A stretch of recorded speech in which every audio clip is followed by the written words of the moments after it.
Hello, everybody. Welcome in for another episode of Vol Club Confidential, brought to you by the great people at Knoxville Smiles. Coming up on tonight's show, we've got Tennessee tight end Ethan Davis on the show. Tennessee football, spring practice just over a month away. Tennessee will have 4 practices and then break for spring break, where the kids will get some rest and relaxation, and then come back for the remaining 11 practices with the spring game coming up on April 12th. Now more on Knoxville Smiles. I'm Tennessee basketball player JP Estrella. Let me give you a tour here of the offices at Knoxville Smiles. Dr. Costa is placing implants with a robot, and it's all done digitally. There's no guessing with this since it's all robotic. Dr. Wilco is the newest addition to the office. He loves to research the latest and greatest in technology, so the other doctors go to him for the newest product information and techniques. Dr. Malone is building teeth in the mouth. To him, cosmetic bonding is more like artwork. He does this without cutting your teeth down. It's all about building them up. Guys, we still have a problem. Do y'all have a bigger chair?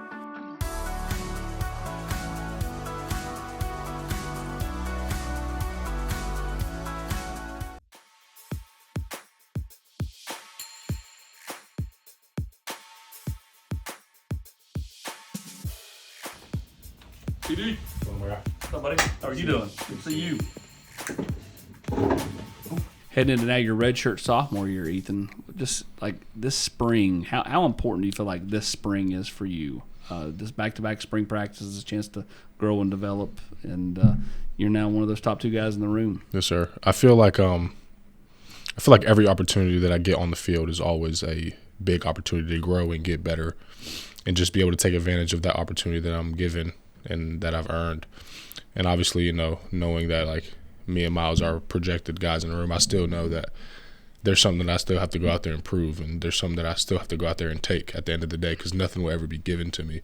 And so just still having that chip on my shoulder has pretty much been my main thing this entire offseason. Just, even in this first week and a half that we've started, just still pushing myself to be the best version of myself that I can be. When you lose the way you did in Columbus, yeah, how does it feel like spring practice is 6 months away, or does it feel like boom, it's all of a sudden right here?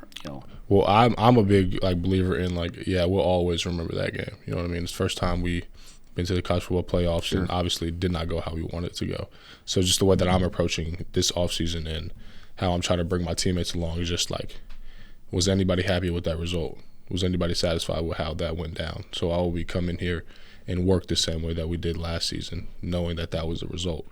And so I feel like spring ball is just like that, real quick. Like you get this 7 weeks, which is not a whole lot of time. A lot of people think 7 weeks is a lot of time, but it really isn't a whole lot of time when you're getting ready for something like spring ball, because you just have to fit so much in such a short period of time.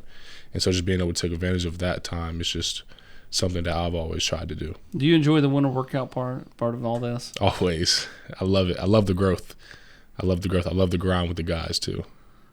Where do you feel like you have grown the most since you've been here? I mean, obviously you played a lot of receiver in high school, yeah, kind of opposite Travis Hunter. Yeah. But now you're a tight end, so it's putting your hand in the ground, and yeah, it's a lot more blocking. Yeah. Where do you feel like you've grown the most? Is it just physically? Yeah, honestly, just kind of embracing that physicality as a tight end and at the tight end position, because when you're a wide receiver in high school, I mean, you block, but you're not really blocking big guys. You know what I mean? You're just blocking safeties, corners, nothing crazy. But it's a whole different story when you're blocking edges, when you're blocking rushes, when you're blocking mics and B backers and stuff like that. So just being able to embrace the position as a whole is where I feel like I've grown a lot, because the receiver stuff, I mean, it'll come. You know what I mean? It'll always be there naturally. Just watching the other guys on the team run their routes and how they work with their footwork, it just picks up naturally. But from the tight end position and the blocking aspect, that stuff has to be worked on consistently, daily, to be able to perfect that craft. I feel like you and Deshaun Brame are similar from a standpoint of you played a lot of it's receivers skill out there in high school. Yeah. You have to adapt to the blocking part of this, the physicality part of this. How much does having an old offensive lineman like Coach Ablen help you understand that portion of it? It's definitely helped me a lot. Just you're not learning how to block like a tight end. You're learning how to block like an offensive lineman, and that's how he teaches it. Same footwork, same hand placement, same everything. And the way he broke it down for me personally is I started understanding it around my around bowl practice of my first year. You know what I mean? And that's not like that's props to him being able to coach me and show me the true technique of how to block when you're in line and stuff like that, and just starting to understand the footwork and the hands and things like that. He breaks it down to where it's so simple to understand, and the only way to get better at it is to truly rep it out, to lose reps, to win some reps, but to truly go through that grind as to learn how to block, like truly block. You go back to last off season, you're like the only tight end in the room returning. Yeah. Then they go to the portal for a couple of guys. You know, the first guy was Holden Stays, you know, and then Kitzelman, everybody thought was just going to be like this depth piece, and then he ends up being really good, right? Yeah. And so, like, for you, like, how patient did you have to remain, you know, with older guys coming in and that? Because I always see that, like, you know, you look at, you know, this past portal cycle, you got these offensive linemen coming in. Yeah. You know, I always wonder, like, what are those young offensive linemen thinking right now? Yeah. Like, what were you thinking a year ago at this time, and how did you become, you know, the exception? Yeah. The rule is everybody panics and leaves, but, like, Yeah. you're like, I'm going to just stay here and work. Yeah. Well, I mean, I made a decision, you know, December 12th, 2021, that Tennessee was going to be my home. And I've never had any intent to transfer. You know what I mean? If Coach Ames brings in guys that he feels like are able to play more than me, then I'm just going to continue to work. Like I don't want to run from the grind. Like you know what I mean? I don't want to be like everybody else. I want to sit down. I want to go through it. I want to build that mental toughness. That way, when things happen later on and down the road, I'll revert back to, all right, you stayed patient. You kept 10 toes down. You just kept working, put your head down and kept working. And just having that loyalty aspect into things, I feel like that's a big part of my life and how I operate in my world. Is just loyalty is like a big thing to me. You know what I mean? Like Coach Ames, Coach Hype, like they've always been loyal to me. Like going through high school, like I was the only guy they brought in from the high school class. You know what I mean? Obviously Callie came in and stuff like that. But once I committed, they said, all right, Ethan, like, we're not recruiting no more high school guys. And I was like, all right, cool. They didn't recruit no more high school guys. I was the only one to come in. And just having that loyalty, you know what I mean? And Coach Ames knows what he's doing, you know what I mean? Like if he, like I feel like I grew from my first year here to my second year here. And I don't complain about my role one bit that I had last year, you know what I mean? Whether it is, you know, 200 snaps, whether it was 50 snaps. Just being able to get on the field is a blessing, because I know how many kids who truly want that opportunity that just didn't get the opportunity. Why would I be picky about it? And why would I be ungrateful for that opportunity? You rattled off the exact date a minute ago. Yeah. Why does that date stand out to you? I mean, it's the. Because I mean, like, I think I would say if you polled, if we went to 100 players over on campus, I'd say 98 of them are not going to remember the exact date they signed. Yeah. Where'd that come from? Why did that resonate with you? Well, it's just like December of 2021 was like an amazing month for me, like state championship, and then I knew that 2 days after the state championship was when I was going to commit, and so I remember the state championship and I remember my commitment date, and I want to keep those two interlocked because those were two of my most positive moments, my biggest accomplishments in high school. Oh, I remember the date. I remember getting the word at I think it was December 11th because it was on Saturday. Yeah. And my daughter had a basketball game, and I was in the parking lot on the phone with you doing an interview while during her basketball game. Yeah. Whenever she was getting ready to play, it was right before the game started. But like sometimes it just sticks with you. Like, where were you when you did this? What bonds have you made here? Like you know, when you look at, you know, your teammates, who you're really tight with, who's your group? Yeah. Well, obviously, you know, me and Miles are pretty close. That's my guy. You know, as soon as he came in, pushed me to be the best player I can be. There was no question from him. You know what I mean? I knew who he was as soon as he stepped on the campus, and so, I mean, I'm pretty gelled in with everybody on the team. You know, unfortunately, with like transfers and stuff like that, some of my like closer friends have transferred away. But I mean, that's just the way it is nowadays. Sure. And so, obviously, that doesn't break my bond with them that they want to go play for somewhere else and better their opportunities. Because who would I be to judge them for that? You know what I mean? Yeah. And so, just seeing everybody eat has always been, you know, my biggest thing. But I do feel pretty close to everybody on the team. Miles, do you think it was good for you that Miles was able to come back to get that extra year? Yeah. Because that room is fairly young. I mean, if you were leading it as a redshirt sophomore, and you would be surrounded by guys that have never played. Yeah. Do you think you needed this year to become the man in that room to lead that group a year from now? I mean, 100%. I still have tons of stuff to learn, even from like a leading aspect. You know what I mean? Even from, how to operate and stuff like that. And Miles truly like exhibits that. You know what I mean? Just how he moves during the day, how he takes care of his body, takes notes and stuff like that. I mean, there's still tons of room for myself to grow. You know what I mean? Obviously, that if he had left, I don't think Holden would have left. I think Holden would have stayed. Sure. But I think if it came down to it, if I had to make that sacrifice to lead that room at, being a redshirt sophomore, I would have no problem doing that, because I would do whatever Coach Ablen would ask of me, because I know it's different now. You know what I mean? I'm not the young guy in the room looking up to Jacob Warren, McCallum Castles. Like I'm not the young guy anymore. So I have to lead regardless of who's in the room. Do you feel like your role changes this year? Mm-hmm. Like not just in the tight end room, but just overall? Yeah, absolutely. I mean, because it's like we're getting to the point now where like the class that I came in with, like we're starting to become the old guys. You know what I mean? And so it's crazy because it kind of flew by though. You know what I mean? Yeah. Like it kind of flew by because like we're like school year wise, we're juniors now. So we only have this year, and then we have one more year.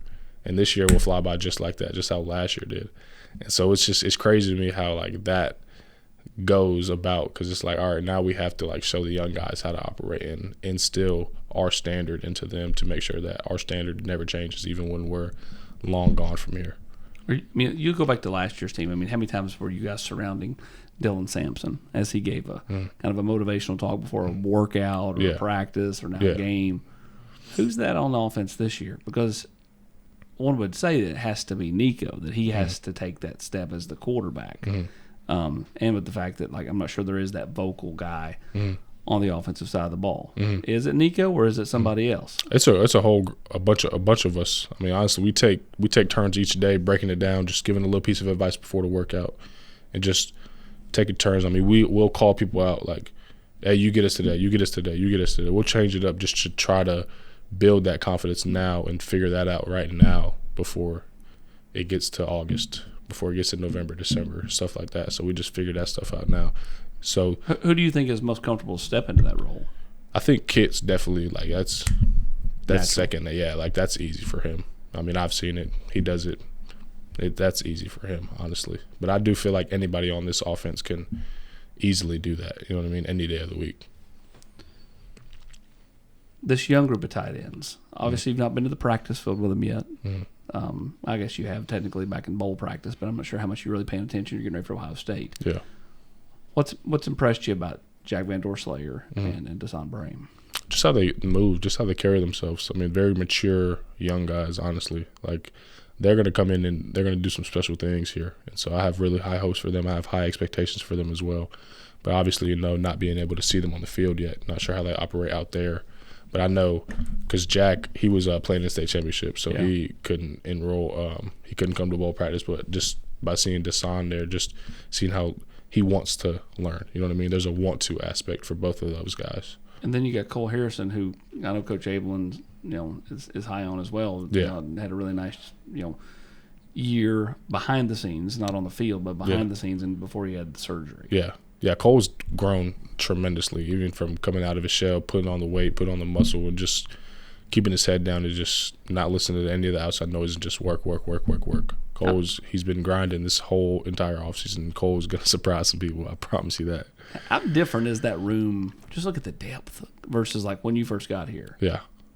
I mean, it's completely different, honestly. I mean, we had, I think, 9-10 guys in the room when I first got up here. I mean, it was a deep room when I first got up here, but I like our depth that we have now. I think that if anybody were to go down, I think easily we can just plug and play. You know what I mean? Plug and play and stuff like that. So I like our room that we have now. I think we're all confident in the room that we have right now.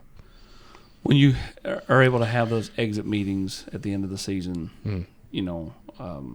not only individually with the Coach Ablen or Coach Heupel, but with your teammates, I mean, was there a lot of, we just went through it in Columbus. We got to let that drive us. We got to let that push us. Was there a lot of that talk? Well, there was obviously like some of it, you know what I mean? But I think for us mainly, we have to get over that hump. You know what I mean? We have to. It's the little things, the little details that we all as a team have to fix, and I do feel like that has been a focal point of this offseason is the little things, because we have all the talent. Like, nobody can tell me we don't have the talent because I'm with the guys every day. I see how they work. I see how they move. I see them at practice. We have all the talent we need to go out there and win a national championship. It's just the little things that we have to fine-tune, which I obviously see the growth that we're doing right now. Give me somebody not in your room, because I don't think that counts. You're in there every day, that impresses you at another position that maybe hasn't had the opportunity yet, or will be a face that you feel like will make some noise this fall. Edwin Spillman, 100%. I mean, that guy, whenever I'm getting extra work, he's there getting extra work. I mean, he's been grinding. He's big too, man. He's big. He's an athlete. He's an athlete. Kid can move. He's gonna surprise a lot of people this fall. What's impressed you about him? Just the way he works. Honestly, he comes to work every single day, gives effort in everything he does, not just on the field but off the field too. I mean, respectful, grinds. I mean, just takes care of his body, just detailed oriented in how he moves, and so he's gonna have a big year this year. I can bet on it. What makes you smile? What makes me smile? Yep. My dog. What kind of dog we got? I got a golden doodle, and I'm getting a labradoodle this Sunday. So I'll have yin and yang. Is that going to be the names? Yeah, no, my dog now is Bentley, and then the dog I get on Sunday will be Baylor. Bentley. I thought you were going to go with another car reference. Nah. Just keeping the B's. Yeah. Bentley and Baylor. Yeah. All right, I like it. Now more on Knoxville Smiles. Knoxville Smiles depend on us to make you smile better. Knoxville Smiles, are you happy with your smile today?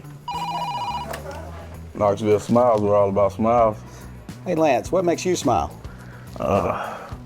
Pancake blocks.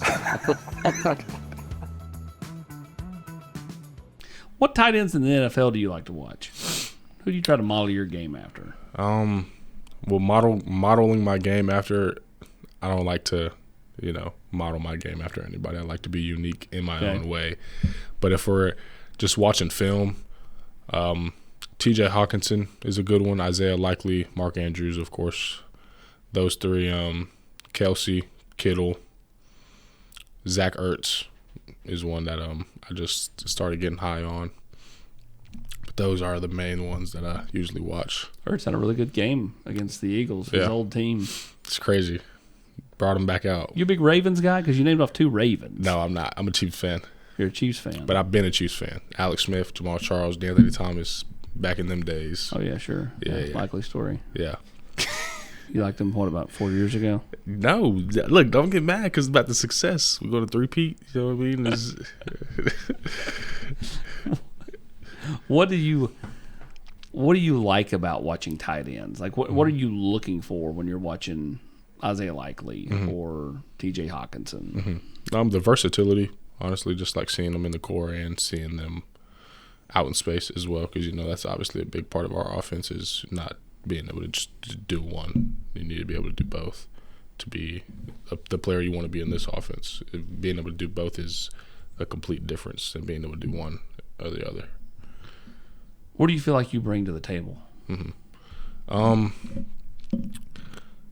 Honestly, what I feel like I bring to the table, a secure target. I bring physicality to the game, because I know a lot of people say, like, I still need to work on my physicality, yada, yada, yada, but I do feel like I be pretty physical for when I get the opportunity to hit somebody. Like, I take advantage of it. It's just being that reliable guy on the field that if you need something from him, you got it from him. When you're working on the physicality part of this, like, is there anything you're doing in particular to try to be more physical? I mean, is that just simply mindset, or is there something you can do to do that, besides the mindset? Yeah, so last year me and Holden were talking about this, actually, and we came up with this thing called pain is certain. So regardless, like, I play tight end. Like, pain is gonna happen in the game if you're banging up like you're supposed to be happy. You know what I mean? So why would you even be afraid of that? Why would you like be worried about it when you know it's gonna happen? It's certain. So you're a big Taylor Swift fan then? no, I'm not. That's why you start liking the Chiefs. Not a Taylor Swift fan. Swiftie. Not a Swiftie at all. You're a Trey Smith fan? I know of them, but I don't really watch. You don't watch the offensive line for the Chiefs? No, I don't. Do you think there's a conspiracy theory with these referees, like everybody says, and the Chiefs? Chiefs are just You don't see it? elite. They get it done. I'm just messing. What's the one game you're looking forward to this fall? To playing? Is there one particular one that you're like, man, I can't wait to play them again, or to play play in that stadium? I mean, not necessarily. Maybe getting back to the Bends would be good. I haven't played there since junior year of high school, so. I mean, getting to the SEC championship. Yeah, yeah, that's the plan.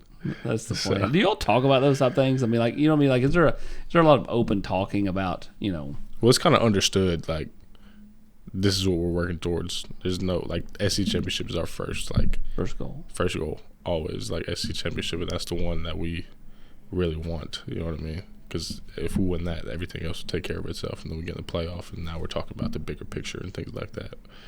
All right, to do that means you've got to win some games that Tennessee's not won in a while. Mm-hmm. Not beat Georgia since Coach Apple's been here. Mm-hmm. You beat Florida and Alabama twice, but they've both been here.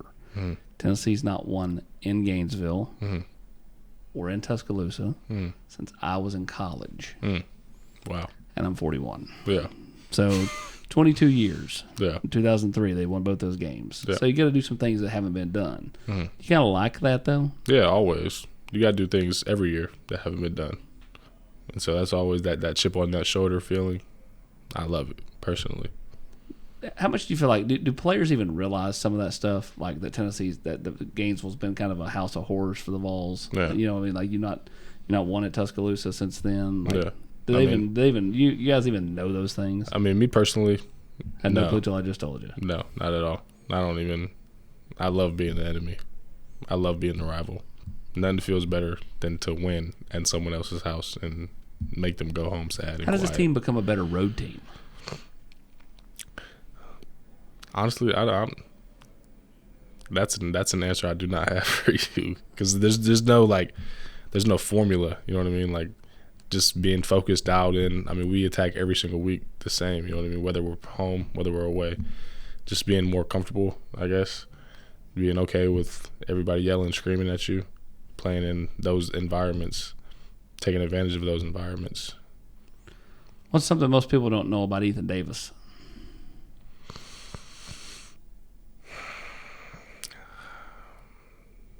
I feel like the culinary arts minor, like, it's kind of gotten around. So, like, I'm not sure. You like to cook. I like to cook.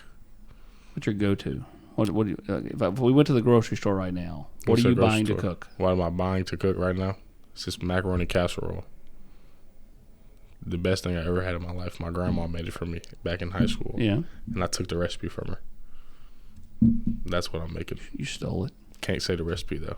It's Gotta save it. Yeah, it's family recipe. Yeah. Gotta keep it a secret. It's like Kentucky Fried Chicken. Gotta keep the recipe. Exactly. Grandma's recipe for the macaroni casserole. Exactly.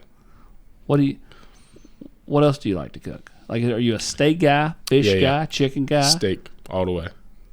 Filet, ribeye? What we going? Ribeye. Can't cook fish. Tried to cook cod one time. It was the worst fish I've ever had in my life. Never did it again. Big seasoning guy? Big seasoning. Always. How do we cook a steak? How do we cook a steak? All right, so there's this seasoning. It's called Everglades. Okay. Get you some Everglades. Get you some steakhouse seasoning. And then you get you some onion powder, some garlic powder. Then you get you some cloved onions. I forgot what it's called with the blue cap. Mm-hmm. Then you get you some Italian seasoning, butter. Put it all together. Cast iron or a grill? I live in an apartment, so I don't have access to a grill. But cast iron. Yeah. Yeah, cast iron and butter. Yeah. Do you do it right there on the stove? You do a little bit you put it in the oven a little bit? In the stove. all on the stove. Do you cook for your roommates? I don't have any roommates. Do you ever cook for your teammates? Nope. So they don't know if you're actually a good cook or not. They do not know. So if I polled them, they would be like, he can't cook. They'd agree. Like, I've cooked for some other guys for sure, but they're no longer with us. So I could If cook. you take a girl on a date, do you cook her meal or do you just take her out? Depends, honestly. First date, I'll probably take her out somewhere. Yeah. But once we start getting to like the third, fourth, then I'll like tell her like, hey, I can cook, by the way, just to start another conversation. When you're so deep into it, you'd be like, yeah, I can cook too. And she's like, I don't know if I'm doing this or not. Tell her offer to cook, and then she wants to get married. Oh, good grief. Travis Hunter was your high school teammate. He was. Won the Heisman. He did. What'd you think when you were watching the Heisman? I already knew it was going to happen. I already knew from high school. He's the best football player I've ever seen. And, like, I'm not trying to gas him up, you know what I mean? Seems like a genuinely good kid, too. I mean, Yeah. he's got a little bravado. Everybody does when you're good, right? Yeah. But, I mean, like, you know, watching him interact out there at the Polynesian Bowl and Yeah. DeCorian Moore made that ridiculous catch and, Yeah. you know, made guys miss and scored, and he's out there, like, jumping up Yeah. on the field, you know, Yeah. like – I was like, good grief, don't get hurt. Yeah. Yeah, I remember it was the spring game of my junior season when I had made like the one-handed catch that like got me, like put me on the map. It was just one catch that I made, and that put me on the map. And the first person to come over there and celebrate with me was Trav. And I mean, he's truly a great guy. I mean, didn't start playing football with him until my junior year, but played basketball with him all the way up until junior year. And so, I mean, he's a great kid. We've fished before. He's been to the house before, stuff like that. I mean, he's a genuine guy. Never know. He may be back in this state playing football if Titans draft him number 1 overall. Yeah. Definitely going to have to go visit him. You never know. Never know. You a Falcons guy? See, I've been trying to a little bit, but it just doesn't click like the Chiefs click for me. So you've tried to give them a shot. I've tried to, but they don't get it done. Hawks, Braves? Hawks, yeah. Hawks. Decent. That's hard. That It is, has not been very good. yeah, the Hawks, I mean, They had that 1 year where Trey Young made a little run there. yeah. You know, late Haven't in the been year. back. I know. It's all good though. Braves, I mean, when they won the World Series, yeah. But So you're a fair weather baseball fan. yeah, If it's pretty much. convenient, sure. Yeah, I'll post here and there. Do you ever go to Braves games? There's a difference between never been to a one. Braves game. I've been to one. Actually, I've been to one. Only one. New stadium or old? New. Only one though. And Falcons, never been to a Falcons game. Wow. Nope. What's the one thing you miss most in Collins Hill? At Collins Hill? Well, not the high school, just in that general area. Like Yeah. as far as like, is there a food spot? You're like, Yeah. when you go home, do you go hit up any particular places? Yeah. There's probably two things I miss back at Collins Hill. One, this place called Riverside Pizza. Best pizza I've ever had. And it's not even close. And then the second thing I probably miss is just the brotherhood of the locker room of that 2021 football team. I mean, it was unlike anything I've ever experienced. You ever talk to those guys? Some. Two of my best friends, who I have been best friends for a long time, they were on that team, and so we'll always remain in contact. But I mean, a lot of those guys are kind of just on their own, doing their own paths now. You like to travel? Sometimes, not often. Like whenever we got done with football this past season, I went home for like a week, and then I came back here. You've got all these cool tattoos. Yeah, Do you use the same artist every time? every time. Art by Reed on Instagram. All right, you got somebody getting beamed up into space with the Martians over here. Yeah, Take me through that. it just looked good. It just looked good. It fits perfect too. I think of Randy Quaid from Independence Day. Yeah, I love tattoos though. I mean, What's your favorite one? my favorite was probably the Joker one. Oh, I love that. I didn't even see that till now. Yeah, that one got crazy detail too. Joker. You got some eye over here. Got something crazy. Some poker cards. Love them all, though. You're not big into the color, just black. I got a little bit of color. A little bit, yeah, some blood. Yeah. Scars. Yeah. That's over there. I got my mom into tattoos. How many tattoos you got? I think last time I counted it was like 32. 32. When was the first? Well, how old were you when you got your first one? 15. 15. No. I was turning 16 like 3 days later, so. But 15. Got my mom in a tattoo, so she has a whole sleeve, whole leg sleeve now. Neck tattoo, chest tattoo. I mean, it was crazy. All in like 2 years. You're an influencer. I try to be. So is this I don't know if that's good or bad. Is this tattoo artist at home? Yeah, he's back in Atlanta. Have you ever taken a teammate to see this tattoo artist, or just you? No, just me. Actually, Trav was the one who told me about him. Gotcha. And so me and him started going to him in high school. You talked Sam Horn into going? Nah, Sam's not getting no ink on his body. You talk to Sam much anymore? Yeah, every now and then. He's recovering right now, so I've just been checking up on him. Is he playing baseball still or no? Yeah, he's still at Missouri, still doing his thing. He hurt his elbow. So you have to have Tommy John? I think so. That's what it was. But he's recovering from that, so just been checking in on him, making sure everything's good with his mental. What's your major? We heard what your minor was. My major is human development and family studies. And what do you want to do with that? I want to be a therapist, if possible. But there's like there's a variety of different jobs that offers therapist. You could be a professor, teacher, just things like that, a social worker, stuff like that. What's your biggest pet peeve? My biggest pet peeve is people who chew their foods too loud. I hate it. It makes me disgusted. Like there's one person that came over to my house and he was eating way too loud. He never came back. Just from that one time. He never came back. Never came back. Didn't even and he was never seen again. Did not go back. That people who don't stop talking, like when somebody's talking, they just keep talking. Like this like let's say we're in class, right? And there's people in the back of the class. They just won't stop talking while the teacher is talking. Now you got two different things in your ear. Mm-hmm. Now you just get confused. I hate that. That is annoying because you can't just be quiet for 5 minutes. Give me the biggest pet peeve that you do not like a teammate does. I can't think of any that the teammates do because I've never really had like a moment of that. So I'll tell you, my biggest pet peeve, I hate when people call me by my last name. Like, what's up, Price? Like, no. You can call me AP. You can call me Austin. Else. You can call me any name you want to call me. I just don't like, and I don't know why that is. It just always bothers me. Yeah.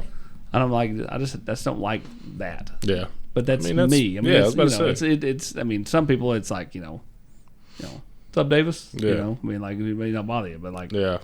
Well, nobody calls me Davis. I just like. They just call you ED? Yeah, they call me E. Yeah, they just call me E. Just E? They don't even call me Ethan. It's E, ED. Best nickname on the team is who?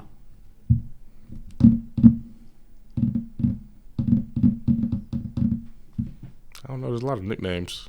I like Kits though. Like no bias, none of that. Yeah, it's just part of his name. Kits. What up, Kits? It just rolls smooth. No bias though. No bias. Over the 15 practices in spring practice, what do you hope to get accomplished? If everything goes your way, What are you getting done?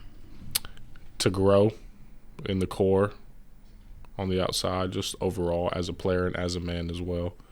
Just figuring out, catching my flow, catching my rhythm would be a good one, honestly, and just being excited for practice every single day. Well, we've caught our flow on this episode of Vol Club Confidential. He is Ethan Davis. We appreciate you coming in. Appreciate your time, man. Appreciate it. Appreciate you coming in, man. Thank you. Yes, sir.